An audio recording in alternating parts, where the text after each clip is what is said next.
राधे कृष्ण सभी को।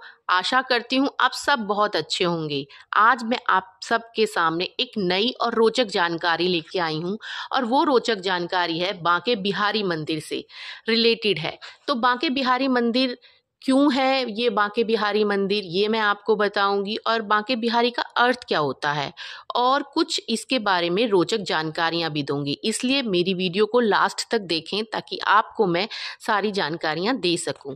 बांके बिहारी मंदिर मथुरा के वृंदावन में स्थित है। इसे बांके बिहारी नाम श्री कृष्ण की नटखट लीलाओं के कारण दिया गया है। अब मैं आपको बताऊंगी कि बांके बिहारी शब्द का अर्थ क्या होता है। बांके शब्द का अर्थ होता है तीन जगह से मुड़ा हुआ और बिहारी का अर्थ होता है श्रेष्ठ उपभोक्ता। श्री बांके बिहारी मंदिर में भगवान श्री कृष्ण की मूर्ति त्रिभंग अवस्था में खड़ी हुई है। अब मैं आपको बताती हूँ कुछ रोचक तथ्य।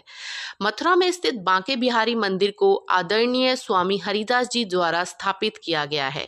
स्वामी हरिदास जी प्राचीन काल के मशहूर गायक तानसेन के गुरु थे और ये माना जाता है कि उनके प्रेम के कारण ही, उनके भक्ति के कारण ही ये मूर्ति स्वयं प्रकट हुई थी। यानी जो बांके बिहारी मंदिर में बांके बिहारी जी की मूर्ति है वो स्वयं प्रकट हुई थी और इसका जो मूर्ति का विग्रह रूप है वो निधिवन से प्राप्त हुआ है। बांके बिहारी मंदिर में श्री कृष्ण की मूर्ति एक बालक के रूप में विराजमान है।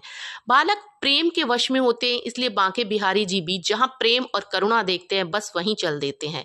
यही कारण है कि इस मंदिर में श्री कृष्ण की मूर्ति को पर्दे में रखा जाता है जिससे भक्त बिहारी जी से ज्यादा देर तक आंखें ना मिला सकें।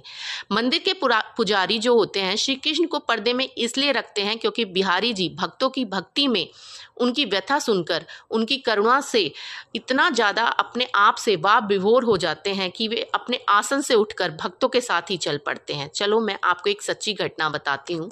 एक बार राजस्थान की एक राजकुमारी बांके बिहारी जी के दर्शन करने के लिए आई और वह उनकी भक्ति में डूब गई। वह घर वापस ही नहीं जाना चाहती थी। जब उस राजकुमारी के घर वाले उसे जबरन वापस ले जाने लगे तो उनकी भक्ति में विवश होकर श्री कृष्ण भी उनके साथ चल दिए और श्री कृष्ण की मूर्ति मंदिर से गायब हो गई।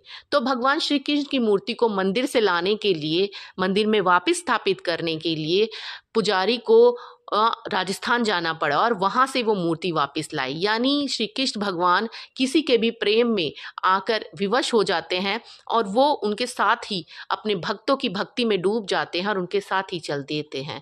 इसलिए बांके बिहारी मंदिर के पर्दों को बार बार हटाया जाता है और लगाया जाता है।